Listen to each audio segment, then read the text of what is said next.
There are certain things you'd never want to hear in space. Uh-oh, Houston, we've had a problem. Fire. But these are all words astronauts have spoken while floating in the vastness of space. This was the last piece of audio taken from the soon-to-be crew of the Apollo 1 when a fire broke out, killing all 3 men. Just a heads up, this audio is pretty distressing.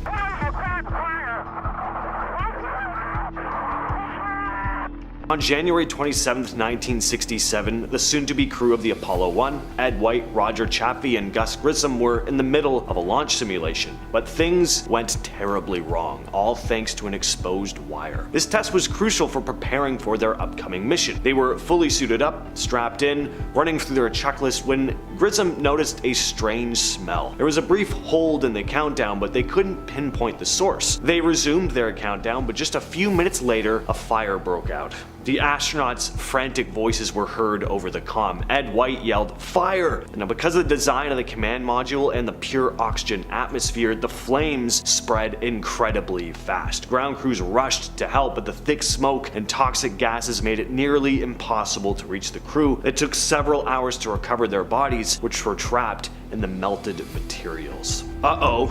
2 words you never want to hear during spaceflight. On January 28, 1986, the Space Shuttle Challenger launched from Kennedy Space Center at 11:38 a.m. It all seemed normal at first, but just 58 seconds into the flight, things took a turn. 9 puffs of smoke were spotted coming from the right solid rocket booster. The problem was that the cold temperatures had messed with the O-rings, which were supposed to seal the joints, and this allowed hot gas to escape, causing serious damage. As the shuttle continued its ascent, a flame broke through the joint of the booster. The crew, unaware of the situation, received a command to go at throttle up. Commander Francis Scobie responded with "Roger" at throttle up. That was the last communication from Challenger. Just moments later, the right booster detached from the shuttle. Pilot Mike Smith's last recorded words were simply, "Uh-oh." The shuttle began to break apart in a catastrophic explosion, scattering debris over the Atlantic Ocean at an altitude of 46,000 feet. The crew cabin, which stayed intact at first, experienced extreme forces during the breakup. Investigations later revealed that some crew members might have actually been conscious after the explosion, as personal oxygen packs had been activated. Rick Husband, the captain aboard the Columbia Space Shuttle, was in communication with ground control during re-entry. The last message they received from him was, quote, "Roger," before he was cut off. The Columbia disaster is one of the darkest moments in NASA's history. On February 1st of 2003, Columbia was set to re-enter the atmosphere after a successful mission. The crew, including 7 astronauts, was busy preparing for landing as the entry flight control team took their positions at mission control early that morning. Everything was going as planned until about 8:44 a.m. when Columbia re-entered the atmosphere at a staggering speed. Unfortunately, the shuttle had sustained damage to its thermal protection system during launch. This damage allowed superheated air to enter the left wing, which began melting the aluminum structure inside. As the shuttle continued to descend, the crew didn't notice that the left wing was losing control because of increased drag, and around 8:53 a.m. things started to go wrong. The shuttle shed pieces of debris, which ground observers saw as these bright flashes in the sky. By 8:58 a.m. the shuttle systems began reporting failures, and just moments later, at 8:59:32 exactly, the communication with Columbia was cut off. What followed was catastrophic. The shuttle broke apart in the atmosphere. All 7 crew members lost their lives. Investigations revealed that the crew had likely experienced a quick depressurization before they could take any protective measures. Houston, we've had a problem. No, I am not misquoting Jim Lovell there. This one is often misquoted, mainly because of the Apollo 13 movie. Apollo 13 is one of the most famous space missions, but not for the reasons everyone was hoping. It was launched on April 11th, 1970. And it started off on track, but about 56 hours into the mission, astronaut Jack Swigert switched on some fans in the oxygen tanks to get better pressure readings, and suddenly there was this loud bang, and power began to flicker. And that's when Swigert calmly reported, "Okay, Houston, we've had a problem here." Fellow astronaut Jim Lovell then repeated this, saying, "Houston, we've had a problem. We've had a main B bus undervolt," whatever that means. and this problem just escalated quickly. The crew realized they were losing oxygen and their power supply was failing. With 2 of their fuel cells out, they were in serious trouble, and the mission's goal shifted from landing on the moon to just getting everyone home alive. And the lunar module, Aquarius, became their lifeboat. They powered it up to preserve the little oxygen and electricity that they had left. As the crew was looping around the moon, NASA engineers worked frantically to kind of find solutions. It was a race against time, but miraculously the astronauts did make it back to Earth on April 17, 1970, splashing down in the South Pacific. In 2003, Yang Liwei, the first Chinese astronaut ever to reach space during the Shenzhou 5 mission, reported this eerie knocking sound on his spaceship. While floating in the silence of space, he started hearing something unsettling, an eerie knocking sound. He described it as, quote, someone knocking on the body of the spaceship, just like hitting an iron bucket with a wooden hammer. He went on to report that it neither came from outside nor inside the spaceship. He couldn't figure out where the sound was coming from. Curious and understandably a little freaked out, Yang peeked out of the porthole, hoping to figure out what was making this noise, but there was nothing. After returning to Earth, he even tried to recreate the sound, but there was no luck there either. I've always found this case very compelling, just the idea of floating around in space all alone and then hearing something you can't explain. That'd be terrifying. So what, or maybe even who, was knocking on the spacecraft? You'd think space would be silent since sound needs a medium to travel, like air or water. And some experts have said that if it was a knocking sound, something physical might have been hitting the spacecraft. As for what that may have been, who knows? Jerry Linenger was aboard the Mir space station during a dangerous situation that really tested his resolve as an astronaut. He was in the middle of an extended mission when a fire broke out. Now, normally they would have had 3 astronauts, but during crew changes there could be 6 on board. This meant that sometimes the oxygen supply just wasn't enough, requiring the crew to use a supplemental tank. Things got really bad when the tank of concentrated oxygen caught fire, transforming into what Linenger described as a, quote, huge unstoppable blowtorch. He recalled, I was sucking down some dehydrated borscht, and next thing you've got the master alarm blaring. For 14 minutes, Linenger and his crew battled the blaze using fire extinguishers. The flames melted the canister and damaged insulation wiring. Linenger stated, the flame ate up the chemical, melted the canister, melted insulation, our wires, for example. It was a hot fire burning out of control. While 3 crew members fought the fire, the others prepared a Soyuz spacecraft for a possible emergency escape. But the fire blocked one of the 2 Soyuz ships, leaving only 3 astronauts with a way to escape. Linenger said that would have been a tough decision. Who goes and who stays? Fortunately, they managed to contain the fire though, but then they had to deal with the smoke and this contaminated atmosphere. The crew had to wear oxygen masks while assessing the damage. Linenger also talked about the need to stay focused during situations like this, saying, you've got to get rid of the distractions, put the fear away, and you sort of realize, if I don't stay calm, I'm dead.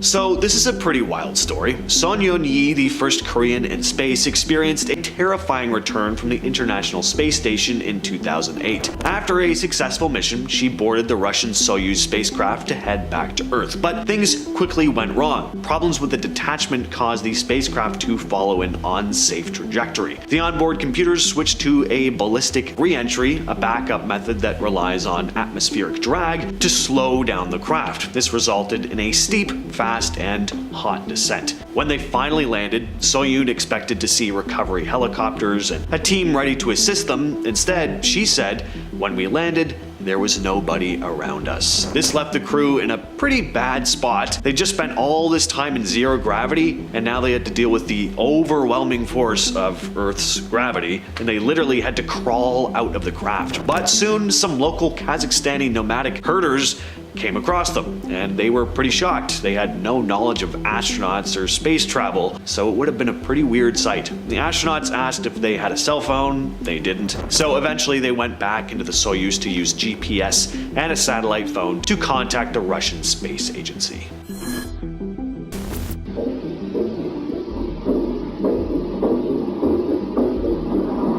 What What you've just heard are said to be the dying heartbeats of a Russian cosmonaut. Again, this recording comes to us from the pair of Italian radio operators, and it was recorded in February of 1961. Now, I know this doesn't really count as last words, but an interesting tidbit about this one: the brothers took this recording to a heart surgeon named Dr. A.M. Dogliotti, who apparently told them this is the heart of a dying man. Definitely another unsettling recording.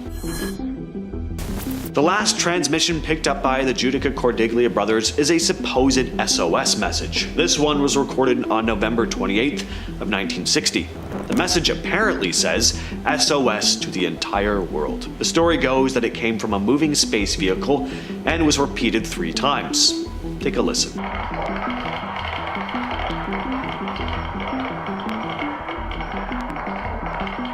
A really odd sound, almost sounds like the sound of construction equipment recorded on a potato to me, but apparently other amateur radio operators in Texas and Germany picked up the same message. And another interesting part about this recording is that days after it, Russia did admit that there was a launch which had ended in failure. They just didn't admit that it was a crewed mission. Valentin Bondarenko is a Soviet fighter pilot chosen as a cosmonaut in 1960. On March 23, 1961, he was part of a 15-day endurance test inside a low-pressure altitude chamber in Moscow. The chamber had an atmosphere that was at least 50% oxygen, making it very flammable. On the 10th day of the experiment, after completing his tasks, Bondarenko removed some monitoring sensors from his body. He then used an alcohol-soaked cotton ball to cleanse his skin, and without thinking, he tossed the used cotton aside, and it landed on a hot plate that he'd been using to brew tea. This ignited, and when Bondarenko tried to extinguish the flames with his sleeve, he caught fire almost instantly. The chamber was under pressure, and it took nearly half an hour for a doctor to open the door and reach him, and by that time, Bondarenko had suffered severe burns over most of his body. A surgeon later noted that the only spots where he could find BLOOD vessels for an IV were on the soles of his feet, which were protected by his boots. He died from shock 16 hours after the accident. His last words: "Too much pain. Do something please to kill the pain." The head of the manned orbital flight program blamed the tragedy on poor organization at the institute. For years, the Soviet government kept Bondarenko's death a secret, and it wasn't until 1980 that the details were finally revealed. In honor of his contributions to space exploration, a crater on the moon's far side was named after him. Michael J. Adams was an astronaut who flew the X-15 rocket plane, a cutting-edge aircraft at the time. His last flight was on November 15th, 1967. He reached an altitude of 266,000 feet, but when the nose of the X-15 veered off course by 15 degrees as he descended, the aircraft went into a dangerous spin. It was chaotic, with the plane experiencing extreme forces, over 15 Gs vertically and 8 Gs laterally. Just 10 minutes after launch, Adams announced, "I'm in a spin," before the X-15 broke apart, killing him instantly. After the accident, search teams tried to recover evidence from the wreckage. The cockpit camera was retrieved, which recorded the flight, but the film inside was missing. Eventually it was found though, allowing the investigators to learn exactly what happened during his final moments. Final ILS-24 was the last radioed transmission sent by Elliot C. before he died in a tragic accident along with fellow NASA astronaut Charles Bassett. On February 28, 1966, an accident occurred at Lambert Field in St. Louis, Missouri. Elliot C. and Charles Bassett were on a routine training flight of a NASA Northrop T-38 Talon. C was piloting the jet, and Bassett was in the rear seat, while another T-38 carried their backup crew, Tom Stafford and Eugene Cernan. After taking off from Ellington Air Force Base in Texas, they ran into trouble. As they approached St. Louis, they missed their landing marker and overshot the runway. C tried to land on the southwest runway. As he descended, the plane dropped too far left, and he activated the afterburner to gain altitude while turning right. Unfortunately, at 8:58 a.m., the jet crashed into the roof of McDonnell Aircraft's Building 101, where the Gemini spacecraft was being assembled. The T-38 lost its right wing and cartwheeled into a parking lot. Both astronauts died instantly from the impact. C was found ejected from the cockpit, still strapped to his seat. Bassett's body was discovered later in the building. The crash also injured 17 McDonnell employees. American test pilot Michael Aylesbury died in 2014 during a test flight, his last words being "pitch up" moments before the accident. On October 31st, 2014, the VSS Enterprise, a Spaceship Two experimental space vehicle, crashed into the Mojave Desert. The flight, known as Powered Flight 4, was the first powered test in 9 months and aimed to test a new hybrid rocket engine using nylon fuel instead of rubber. The VSS Enterprise was piloted by Peter Seibold and co-piloted by Michael Aylesbury. After being released from its carrier aircraft, VMS Eve, the space plane fired its engine as planned.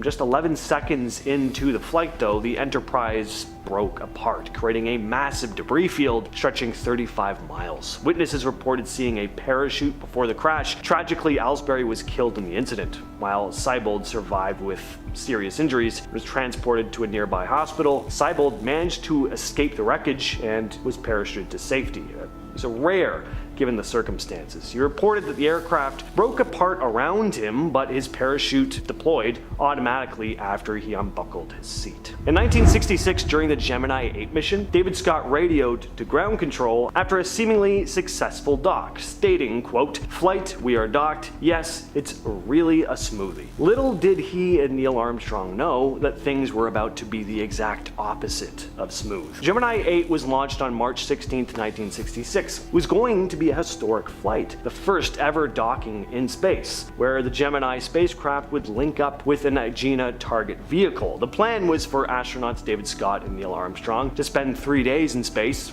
doing experiments and a spacewalk. Well, shortly after docking, Scott and Armstrong noticed the spacecraft was starting to roll uncontrollably. Armstrong tried to stabilize using its thrusters, and it stopped for a moment, but then it started rolling again. Out of communication range with mission control, they had to make a quick decision. They realized that the high spin rate could damage the spacecraft or even cause the Agena to explode, so they undocked from it. But without the added weight of the Agena, the Gemini began to spin even faster. Unfortunately, they'd used up a lot of their re-entry fuel while stabilizing the spacecraft, so they had to cut the mission short and make an emergency landing. Scott later praised Armstrong, stating the guy was brilliant. He knew the system so well, he found the solution, he activated the solution under extreme circumstances. It was my lucky day to be flying with him. On July 16, 2013, Italian astronaut Luca Parmitano's spacewalk of the ISS was cut short when he reported that water was filling up his spacesuit. As he was working outside, water started leaking into his helmet. Total nightmare scenario. But not only was his helmet filling with water, but it was floating around and blocking his vision, made it hard to hear because of the weightlessness in space. Parmitano ended up spending just over an hour outside, making it one of the shortest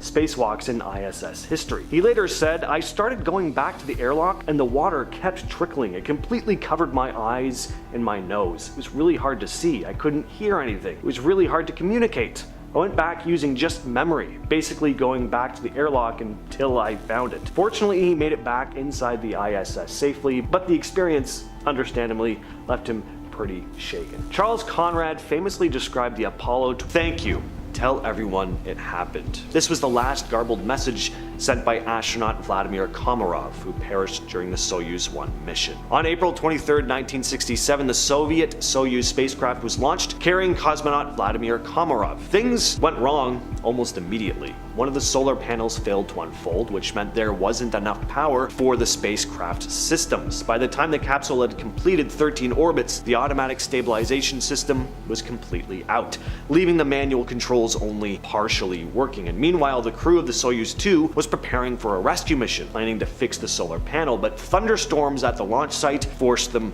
to abort. Mission Control decided to bring Komarov back home after 18 orbits. As the capsule re-entered Earth's atmosphere, though, Komarov communicated that everything seemed fine, stating the engine was running for 146 seconds.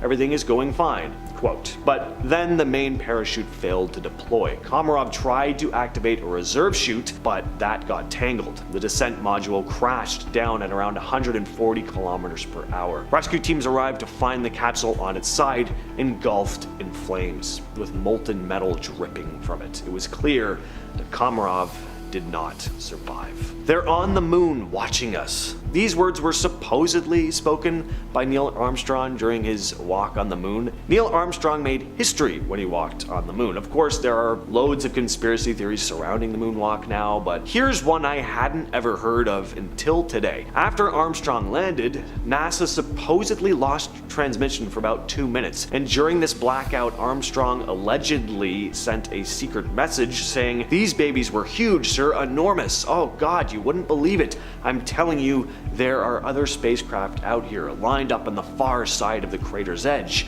They're on the moon watching us." I don't know, this one's definitely dubious and it's hard to find other information about it, but hey, if he really did see some strange stuff up there, that would definitely be really cool. The 3 men aboard the Soyuz 11 remain the only astronauts ever to die while still in space. The mission was launched on June 6th of 1971, aiming to dock with the Soyuz space station. The docking process was complex and took over 3 hours, and their mission lasted 22 days, during which time they carried out scientific experiments and live broadcasts. It was far from smooth sailing though. On day 11, a fire broke out in the station, which they fortunately managed to put out. On June 29th, the crew prepared for their return to Earth. Cosmonaut Vladislav Volkov joked with ground control to make sure they had cognac waiting for them down below. This would unfortunately be one of the last messages flight controllers received though. Soon after on docking from Salyut 1, radio communication went silent. When the capsule landed, rescue teams rushed to check on the crew, and unfortunately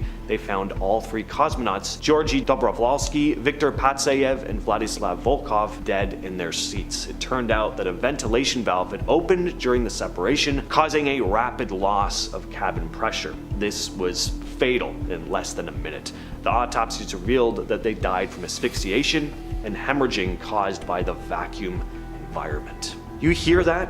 That whistling sound? Now, this quote from astronaut Gene Cernan may not be as disturbing as the others on this list. Not really disturbing at all, to be honest, but take a listen to what he's describing. This is audio from the Apollo 10 mission in 1969. Cernan was piloting the lunar module and described an odd whistling sound he was hearing to fellow astronauts John Young and Thomas Stafford. They sound pretty calm and content there. I would have been incredibly freaked out. You're already in space, now you're hearing a weird whistling noise. Is there something wrong with the ship? Is there an alien floating around? I don't know. I'd be pretty freaked out. Shoe leather. That's a quote from astronaut Alan Bean. Not all that terrifying on its own, but shoe leather was the description Bean gave about an odd shiny thing he spotted on the surface of the moon while in space. He had no idea what it was then, and still has no idea today. Neither does anyone else, but you can be damn sure there are some eerie conspiracy theories, mainly that it could be some remnant of alien technology.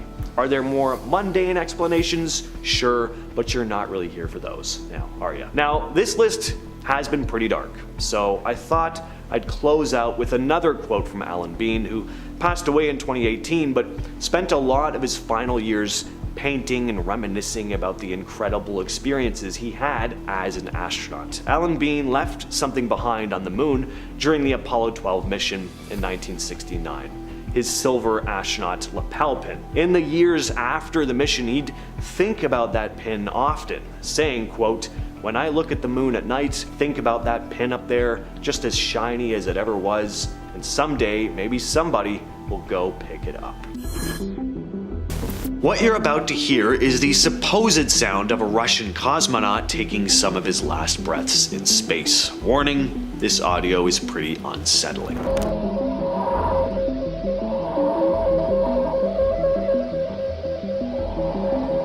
Now, there's a lot of mystery behind this recording. It was recorded by 2 amateur Italian radio operators named Achille and Giovanni Battista, usually referred to as the Giudica Cordiglia brothers. In the late 50s, they set up a listening station in a disused German bunker near Turin called the Torre Bert. Using improvised equipment, they claimed to have intercepted transmissions from the Soviet Sputnik missions and the first American satellite Explorer 1 in 1958. Throughout the early 60s, the brothers others released audio recordings that they alleged were from secret Soviet space missions. Now, we can't really speak to the validity of these recordings, but when most people hear them, they agree that they're pretty eerie. And given the Russian government's tendency for secrecy, especially during the Cold War, it wouldn't really shock me that there were some failed secret space missions that they set out to cover up.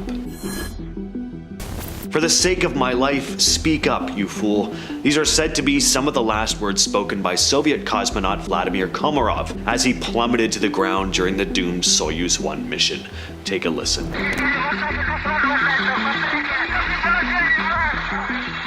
That is a real recording of Komarov's last transmission to ground control. Now, as to the exact words he's saying, there is some debate on that. I don't speak Russian, but if anyone in the comments does, let me know what you think he's saying, cause apparently it's really hard to make out. I've heard it sounds like he's speaking a bunch of gibberish even, which I mean, fair enough. I probably would be too if I were in his situation. Now, if you don't know the circumstances of the Soyuz 1 mission, it was the first crewed flight of the Soyuz spacecraft, launched on April 23, 1967. There were a lot of technical problems from the start, but despite the difficulties, Komarov completed the mission and began his descent back to Earth. But during the landing, the parachute failed to deploy correctly. This caused the descent module to crash into the ground at high speed, killing him on impact. This was the first in-flight death in the history of spaceflight.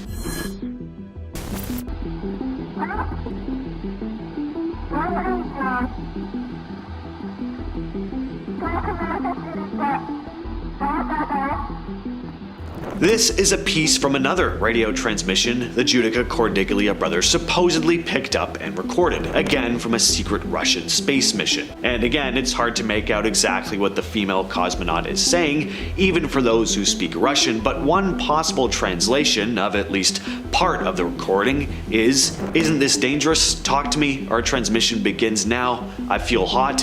I can see a flame. Am I going to crash?"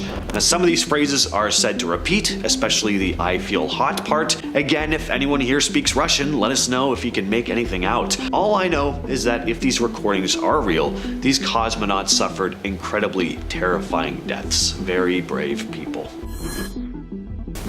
I've got a question about Starliner. There's a strange noise coming through the speaker. I don't know what's making it. This is what astronaut Butch Wilmore told Mission Control at Johnson Space Center in Houston while stationed on the International Space Station. Take a listen. Astronaut 2, I've got a question about Starliner. There's a strange noise coming through the speaker, and I didn't know if you could connect into the Starliner and let me keep my... On August 31st, Wilmore heard strange sounds coming from a speaker inside the Starliner spacecraft. He wasn't sure if the noise was due to a connection issue or something else, so he asked the dispatchers in Houston to investigate. He also let ground control listen to what he was hearing. He held his microphone up to the speaker in the Starliner, and this is a piece of the audio. It's definitely creepy. Take a listen. Can you figure out what's going on? Here we go.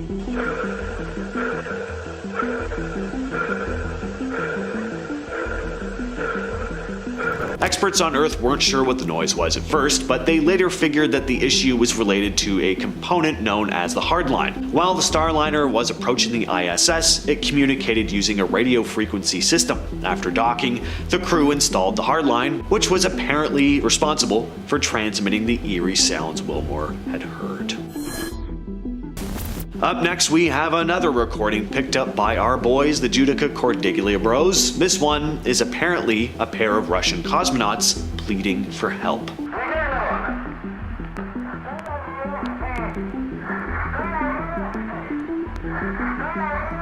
This recording is from May 17th of 1961. Throughout the recording, you can hear the voices of two men and a woman. Again, it's hard to make out what they're saying, but many have translated some of the phrases, which seem to be panicked cries for help. Even without speaking their language, you can hear the desperation in their voices. Now, apparently the recordings end with these chilling last words from the female cosmonaut before the signal is cut off. She says, "Conditions growing worse. Why don't you answer? We are going slower. The world will never know about us." Then silence. Take a listen.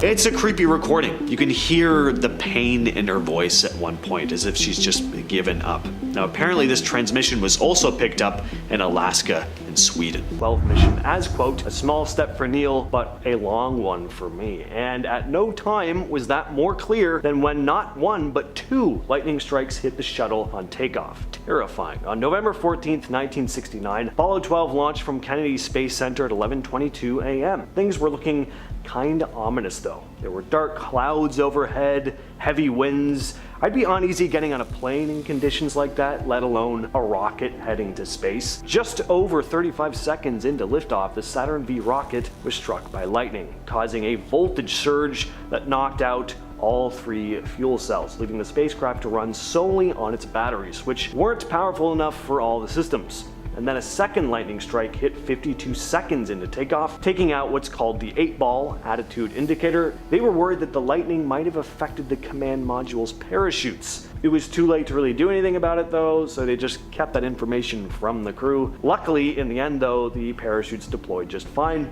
and the Apollo 12 mission was a success. Theodore Freeman was an American astronautical engineer and test pilot who became a NASA astronaut in 1963. Sadly, he was the first astronaut to lose his life when his T-38 jet crashed on October 31st, 1964. On that day, Freeman was flying back to Houston after some training in St. Louis. The flight was delayed thanks to fog, which turned out to be partially responsible for the accident. Now, as he approached Ellington Air Force Base, a flock of geese was reported in the area. One of these geese struck the left side air intake of his craft, causing the engine to flame out. The engine out, Freeman tried to land on the runway but realized he was too low and might hit nearby military housing. So he banked away from the runway and prepared to eject. But unfortunately, because the jet was nosing down, he ejected nearly horizontally. His parachute failed to deploy in time, and he died on impact. Freeman knew the risks that came with being an astronaut though, and despite these risks,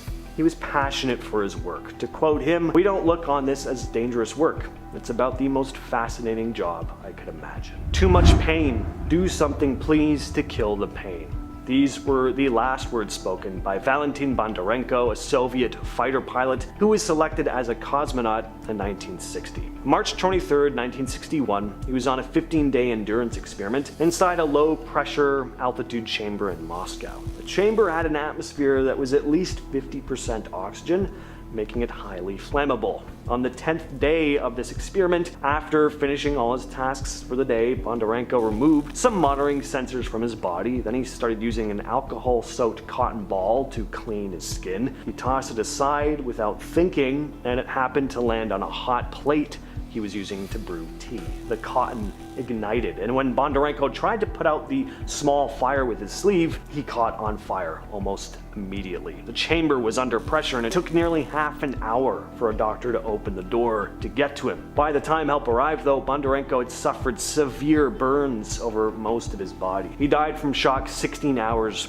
after the accident. In honor of his contribution to space exploration though, a crater on the moon's far side was eventually named after him. On January 28, 1986, the Space Shuttle Challenger launched from Kennedy Space Center at 11:38 a.m. 58 seconds into flight, 9 puffs of smoke were spotted coming from the rear solid rocket booster. Cold temperatures had compromised the O-rings, which were meant to seal the joints, allowing hot gas to escape, causing damage to the craft. As Challenger continued its ascent, a flame burst through the joint of the booster, and just moments later, the right booster detached from Challenger, leading to a catastrophic explosion. Pilot Mike Smith's last recorded words were simply, "uh-oh," as the shuttle began to break apart. Debris scattered over the Atlantic Ocean. February 1st, 2003, the Columbia Space Shuttle, commanded by Rick Husband, was in the middle of its re-entry when it broke apart in the sky, killing everyone on board. The shuttle had sustained damage to its thermal protection system during its launch, which allowed superheated air to enter into the left wing, and this caused serious issues as the shuttle